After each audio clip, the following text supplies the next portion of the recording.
Salut mes petits loups! Tel que promis, voici la première vidéo FAQ de la chaîne.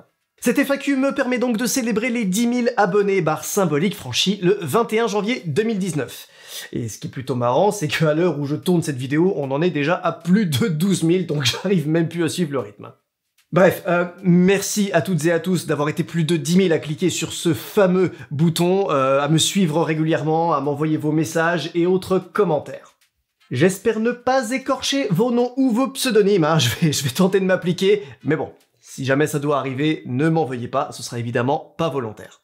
Allez, ne traînons pas plus, c'est parti pour cette vidéo où je réponds à vos questions.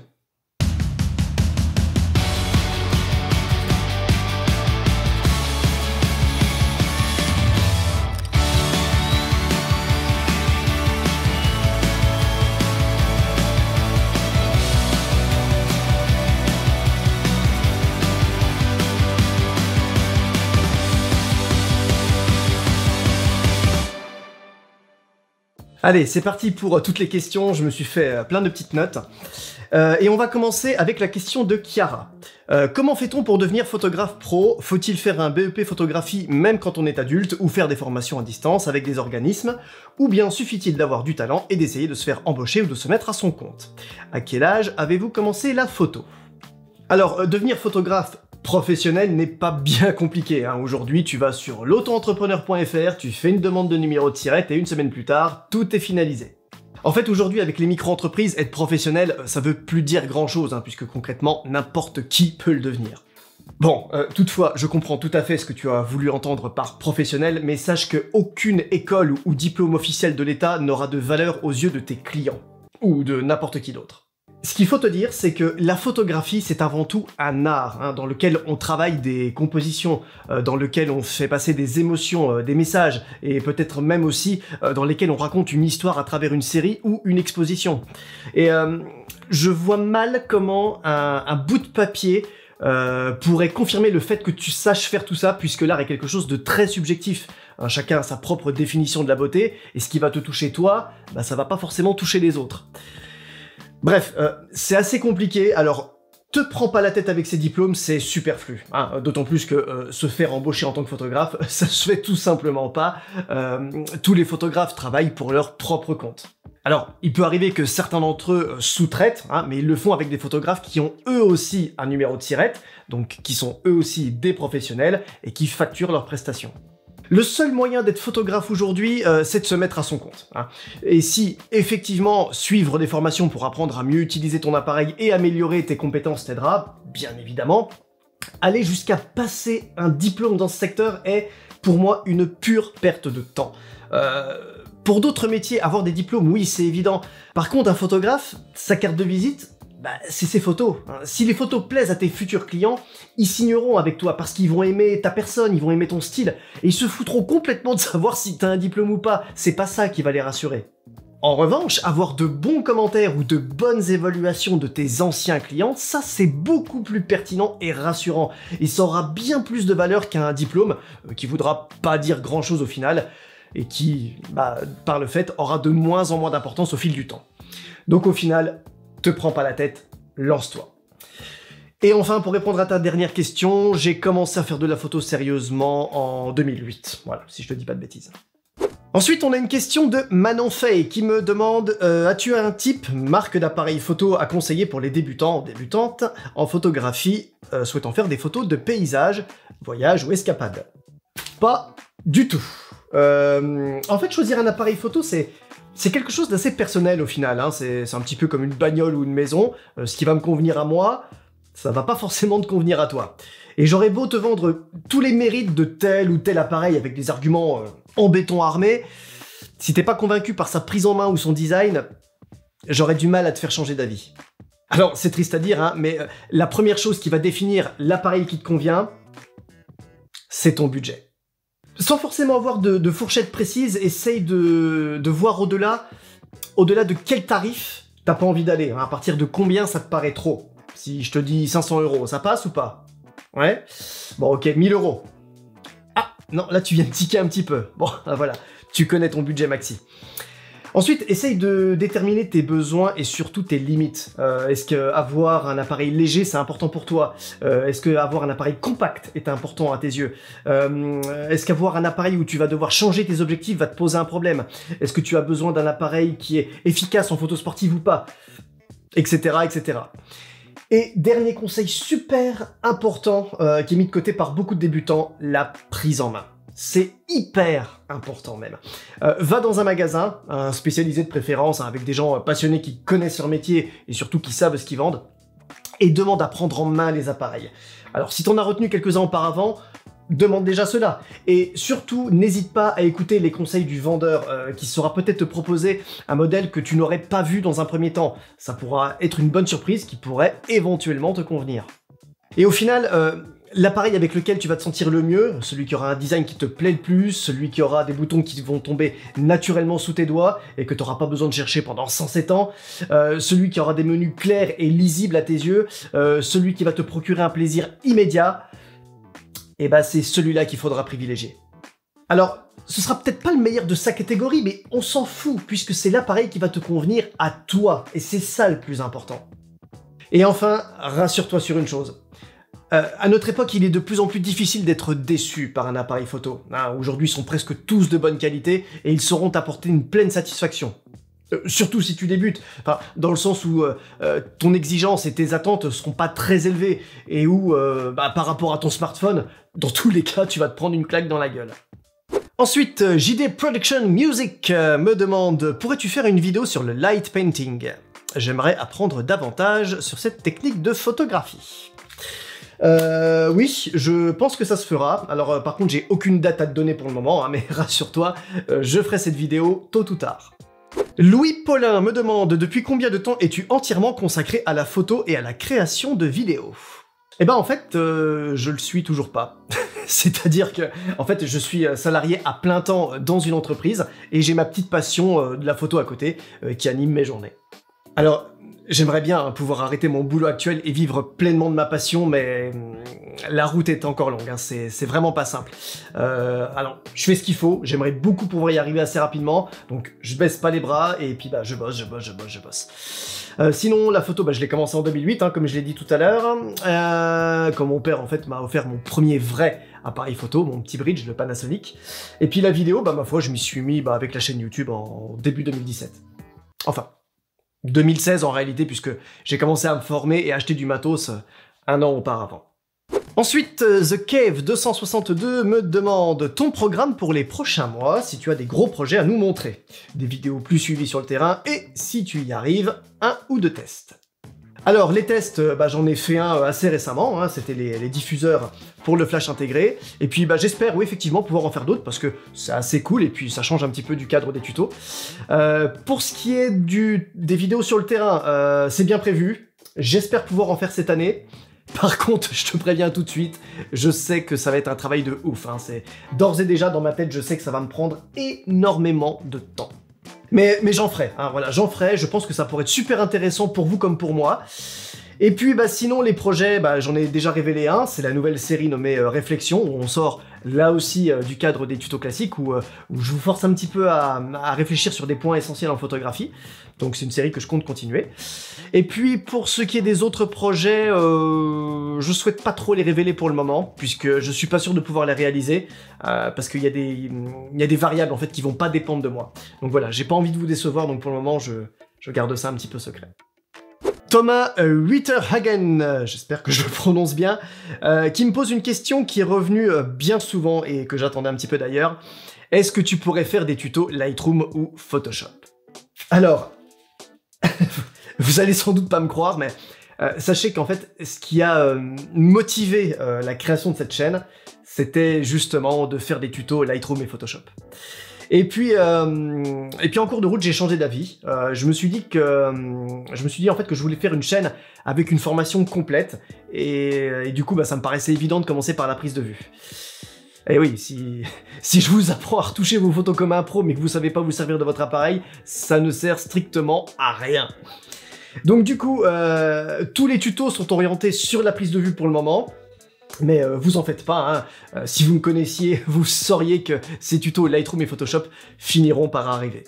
Et ce qui me fait d'ailleurs super plaisir, c'est que depuis 2 ans, j'en ai pas encore sorti un seul, mais j'arrive quand même à avoir plus de 10 000 abonnés, ce qui prouve qu'il y a quand même de la demande dans cette partie de la photo.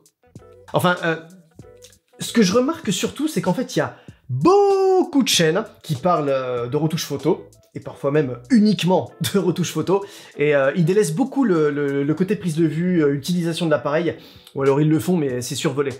Et pourtant, je pense que c'est un élément qui est super important à acquérir, parce que justement, maîtriser sa prise de vue, c'est économiser du temps en retouche. Et personnellement, enfin, ça n'engage que moi, mais je sais que je suis pas seul à penser ça, je trouve que c'est beaucoup plus intéressant de passer du temps derrière son appareil plutôt que derrière son ordinateur.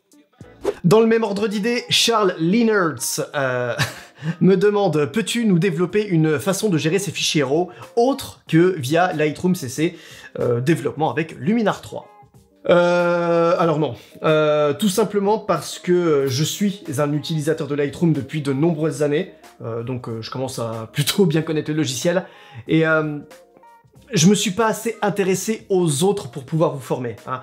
Il faudrait vraiment que je passe du temps dessus, et sincèrement, je pense pas l'avoir. Le temps. Alors, au pire des cas, peut-être qu'un jour, je ferai une vidéo où je comparerai plusieurs logiciels avec leurs points forts et leurs points faibles.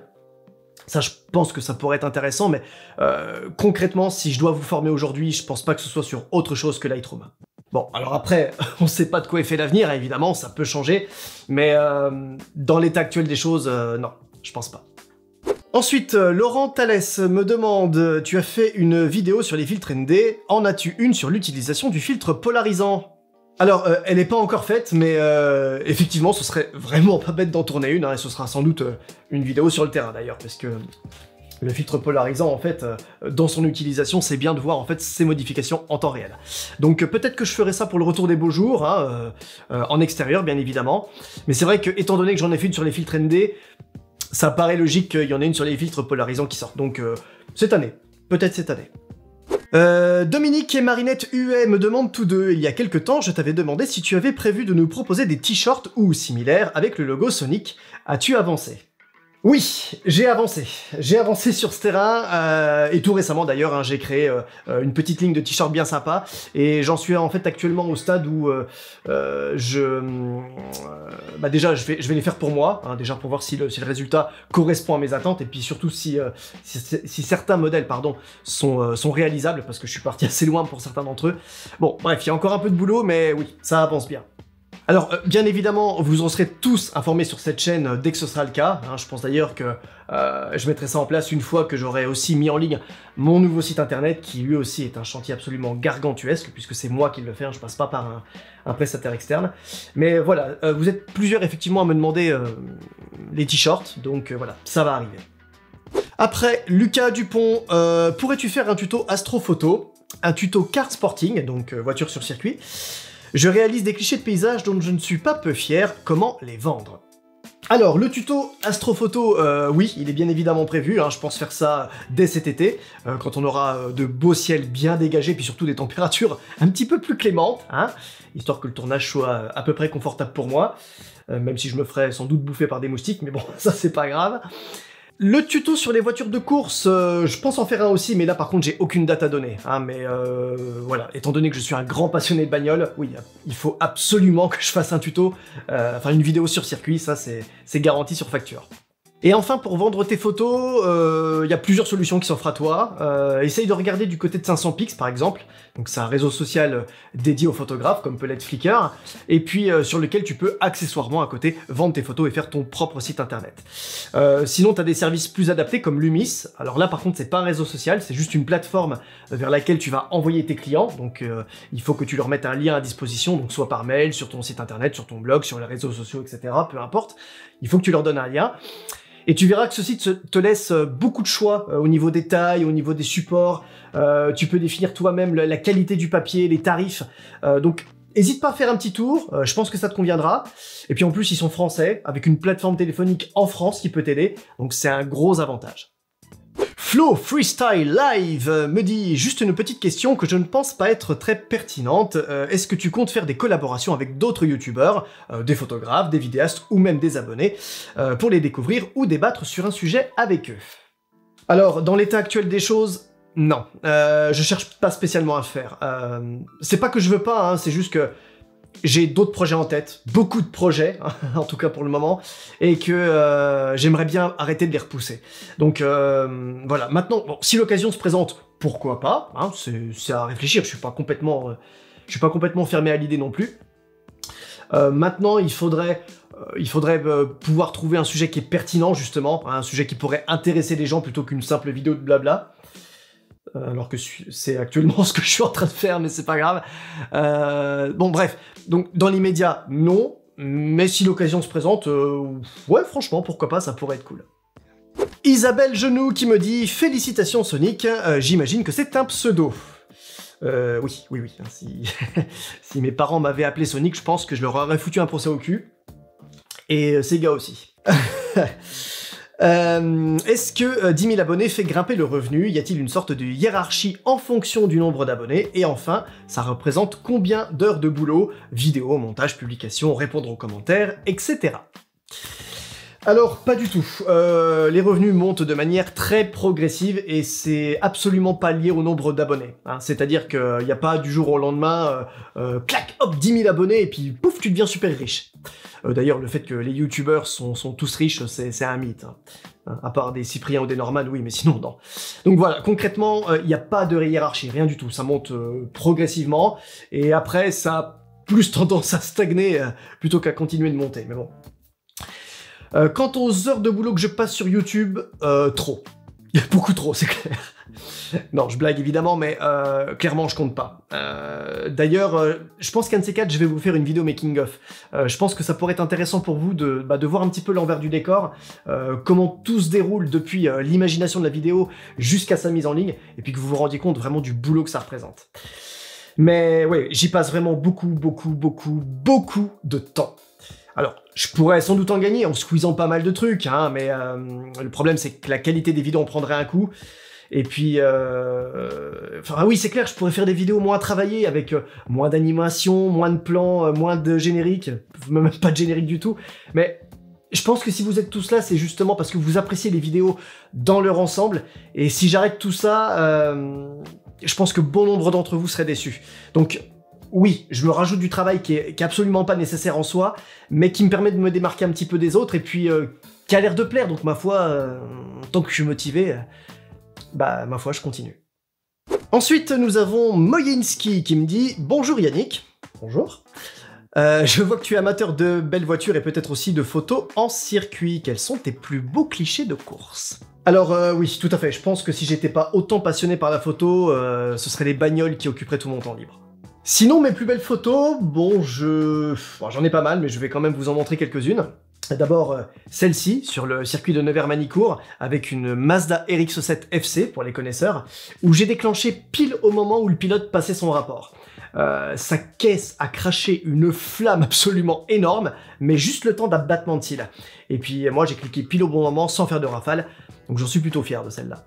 Alors, la photo est pas super nette, hein, en temps normal, je l'aurais pas gardée, mais la flamme était tellement chouette que je me suis dit, bon, allez, je la garde quand même.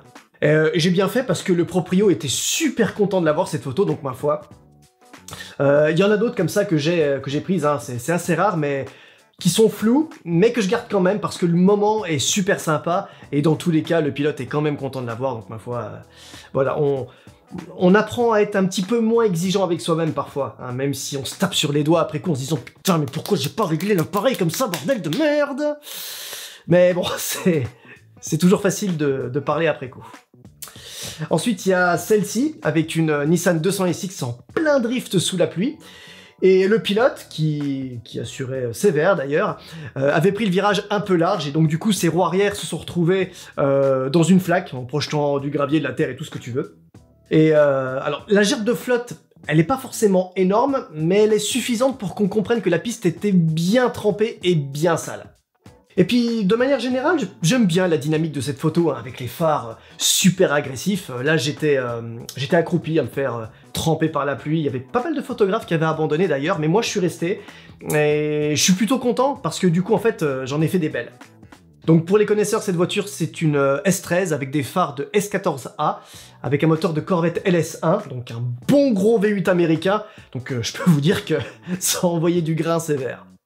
Et on termine par cette photo qui me fait toujours autant marrer quand je la regarde. Alors ce qu'il faut savoir c'est que le pilote ici est un enfant. Enfin un enfant, non, un très jeune adolescent en tout cas.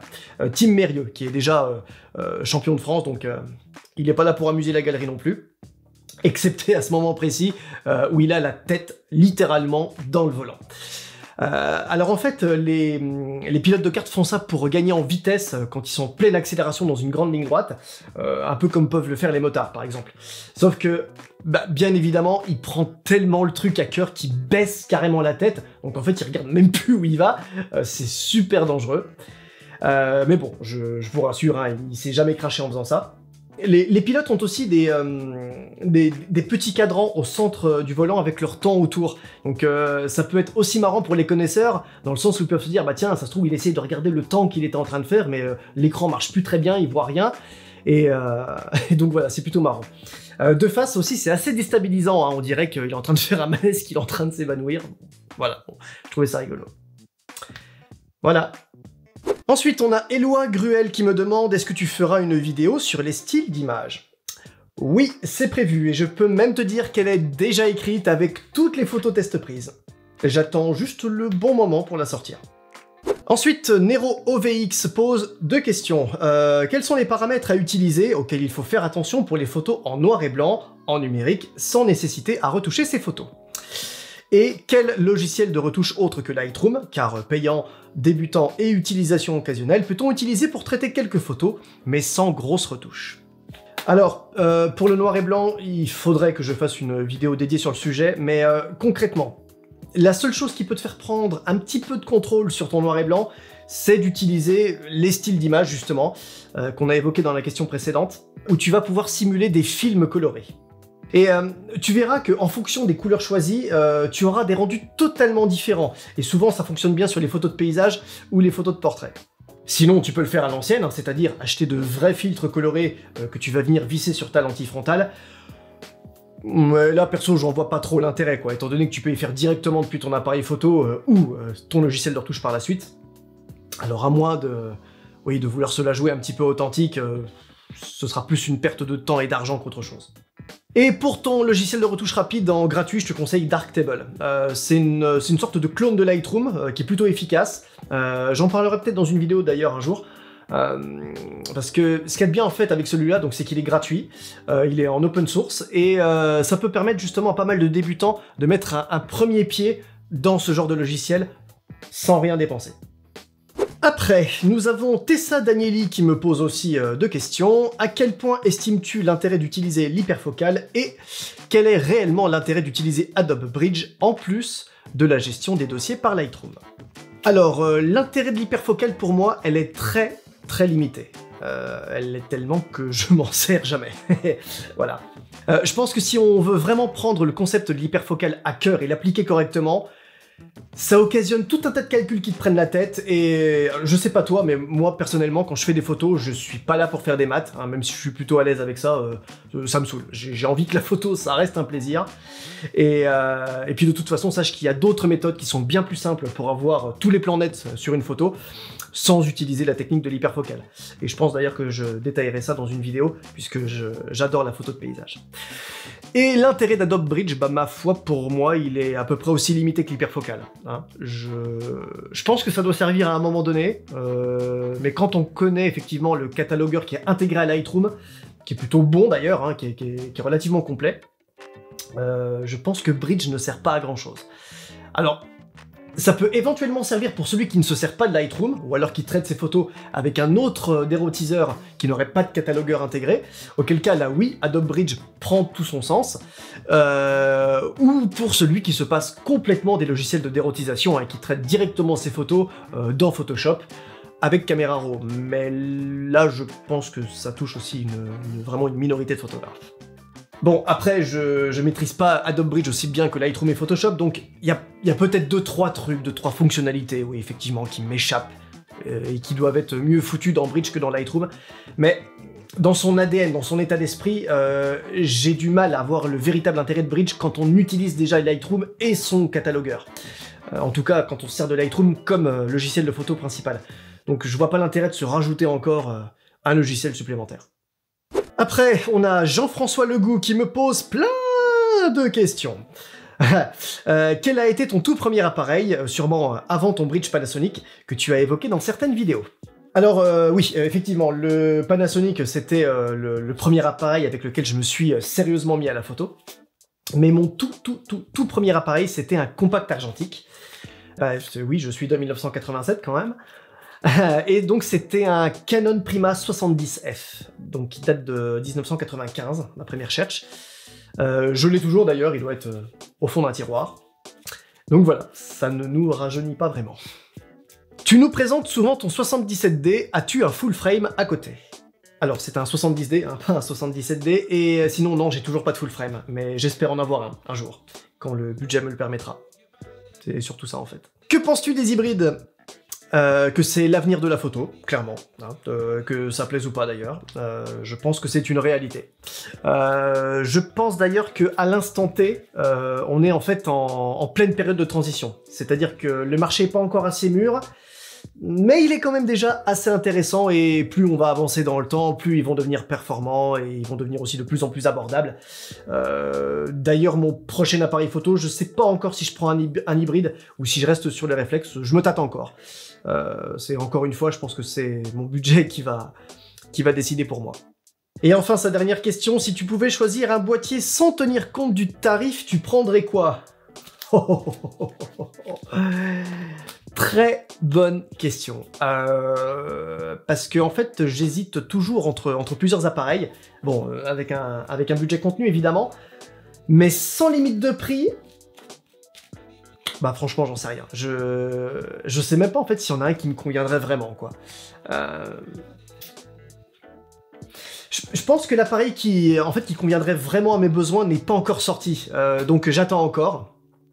Il faudrait voir si le prochain boîtier hybride de Canon, donc celui qui va être au-dessus de l'EOS R qui est sorti récemment, pourrait me convenir, à voir, pourquoi pas. Mais si on doit rester sur un appareil qui est déjà disponible,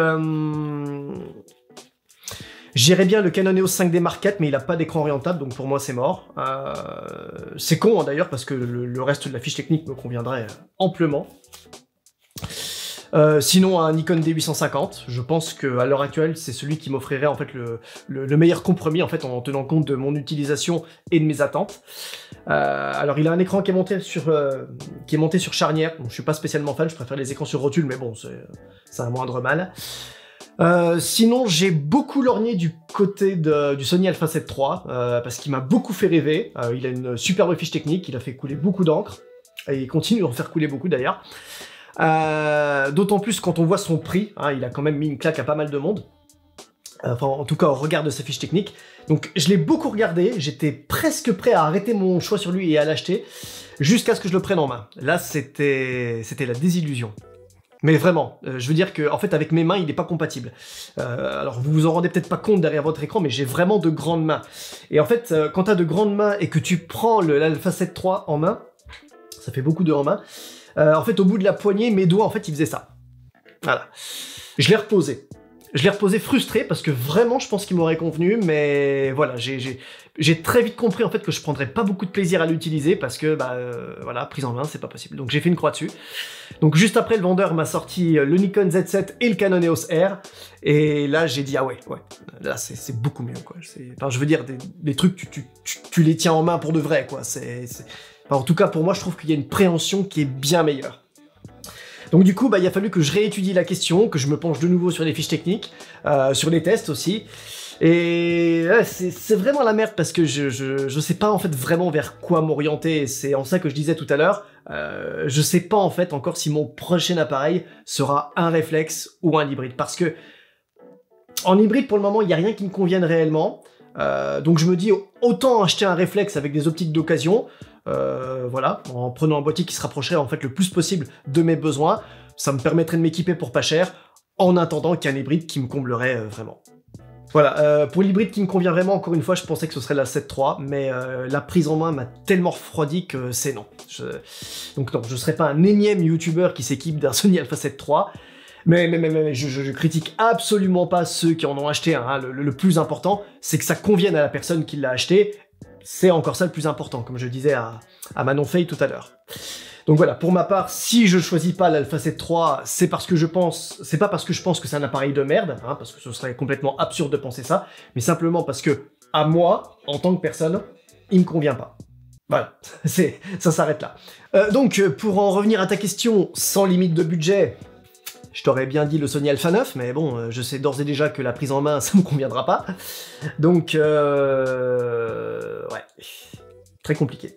Allez, on va dire soit Nikon D850, soit Canon EOS R. C'est les deux qui me conviendraient le plus. Ensuite, on a Alex Sards, avec mes papiers qui vont dans tous les sens, qui me demande « Est-ce que faire de la pause longue en journée permet d'avoir plus de détails dans les photos prises ?» Je suis pas tout à fait sûr de comprendre ta question, en fait. Concrètement, non, t'auras pas plus de détails, hein, dans le sens où un filtre ND, ça n'apporte pas de détails supplémentaires, hein, mais enfin, je pense que ça paraît évident. Serait-il possible d'avoir une vidéo explicative pour donner du détail aux photos et les rendre en HD, mais sans abuser du HDR? Jack, aide-moi s'il te plaît. Ce que tu dis n'a aucun sens. Voilà, bon, le prends pas mal, hein, je pense juste que tu maîtrises pas encore bien ton sujet, parce que le rapport entre photo en HD, donc en haute définition, et une photo en HDR, donc en High Dynamic Range, donc plage dynamique étendue, ça n'a strictement rien à voir. Donc je suis désolé, mais je comprends pas trop ta question en fait. Reformule-moi ça dans les commentaires si tu veux, et je te répondrai. Et enfin, sa dernière question, pourrais-tu donner des conseils sur les différentes façons de pouvoir imprimer une photo pour faire un cadre classique, panoramique, etc. Alors, là par contre, non. J'aurais pas de conseils à te donner, tout simplement parce que je maîtrise pas encore en fait assez le domaine de l'impression pour pouvoir te donner des conseils qui sont suffisamment pertinents. Je te cache pas que à chaque fois que j'ai eu besoin de faire imprimer une de mes photos, je suis passé par un professionnel qui s'est occupé de tout et basta. Donc voilà, je préfère rien dire au risque de raconter des conneries. Alors peut-être qu'un jour j'aurai l'occasion de faire une vidéo chez un imprimeur, hein, je pense que ce serait super cool et très instructif aussi, mais voilà, dans l'état actuel des choses, je préfère rien dire. Pascal Tivan me demande « Je voudrais savoir s'il existe un site digne de confiance pour les reventes de matériel photo ». Oui, sur Chasseur d'images, ça a plutôt bonne réputation, c'est entre passionnés. Bon après c'est comme tout, hein, t'es pas à l'abri de te faire avoir, mais voilà, comparativement à Le Bon Coin par exemple, où ouais, là tu risques vraiment d'avoir des emmerdes, je pense que sur Chasseur d'images tu seras vraiment tranquille, c'est un petit peu plus fiable. Ludovic Garnier me demande « Je voudrais savoir si tu envisages de faire des sorties photos pour mettre en pratique tes conseils en expliquant les réglages des photos que tu pourrais prendre. » Pourquoi pas. Disons que je pense plus faire des ateliers à terme, hein, on appelle ça des workshops. Donc à voir, oui, peut-être que ça se fera un jour. On a les Corsaires qui me dit « J'ai bien compris qu'il fallait jouer avec la vitesse d'obturation, mais aurais-tu d'autres conseils pour parfaire mes photos de sport en extérieur ?» Alors, si tu combines ma vidéo sur le mode S à celle sur les modes d'autofocus, je pense que tu as déjà de bonnes cartes en main. Après, aussi, c'est surtout la composition de tes photos qui va faire une différence, hein. J'avais aussi rapidement abordé ce sujet dans une de mes vidéos il y a quelques temps. Et puis, si t'es abonné à ma chaîne, en tant que fan de bagnole et de circuit, je pense que je finirai par faire une vidéo sur le sujet, comme je le disais tout à l'heure. Donc, tu trouveras ton bonheur à ce moment-là. Ensuite, Didier Salou qui me demande « J'ai commandé sur Amazon en passant par tes liens, ce n'était pas du matériel photo. Je me suis dit que c'était le moyen de t'encourager. Je voulais savoir si tu recevais une liste des achats réalisés par tes liens et si cette commission t'était vraiment reversée. » Alors, tout d'abord, je te remercie hein, d'être passé par un de mes liens pour acheter ce dont tu avais besoin, qu'il s'agisse de matériel photo ou pas. Et oui, rassure-toi, le système de commission fonctionne parfaitement avec tout ce que tu achètes, que ça concerne la photo ou quoi que ce soit d'autre. Alors je vois effectivement ce que vous achetez, mais je ne vois pas qui achète. Donc voilà, il y a quand même une certaine confidentialité. Donc voilà, effectivement ça m'encourage, ça me permet de m'équiper, hein, d'améliorer le contenu de ma chaîne, avec, avec des nouvelles ampoules, avec des mousses acoustiques. Donc voilà, merci à toi. Merci évidemment aussi à toutes celles et ceux qui sont passés par mes liens, ça me fait super plaisir. Ça me sert énormément, surtout en ces temps-ci. Là, je me suis racheté des ampoules tout récemment grâce à ça. Et d'ailleurs, dans la vidéo de bilan qui parlait des 2 ans de la chaîne, je vous avais dit que je vous reparlerai justement de cette affiliation, de l'argent que je perçois et comment je le réinvestis. Donc, sachez que je suis en plein dedans, hein, les investissements. Ça a déjà commencé, mais ça continue. Et je compte faire une vidéo officielle, entre guillemets, où je vous montrerai que toutes vos actions n'ont pas servi à rien et qu'elles me servent vraiment pour améliorer cette chaîne. Et aussi à acheter du matériel que je peux vous présenter dans les vidéos, ce qui a été le cas notamment avec les diffuseurs pour flash intégrés. Et enfin, John, qui a le même prénom et le même nom de famille, c'est original, qui me raconte « Je pars en novembre prochain au nord de la Norvège ». Pas mal. Je vais donc prendre des photos à bord d'un Zodiac, relativement stable, et avec une période de l'année où la luminosité est relativement faible. Ma question est de savoir si, dans ces conditions, il est préférable de régler mon appareil en mode S ou A. Étant donné que mes photos vont surtout être animalières et que les orques et baleines seront en mouvement, je me disais qu'il est préférable d'avoir un contrôle sur la vitesse plutôt que sur l'ouverture. Tu en penses quoi?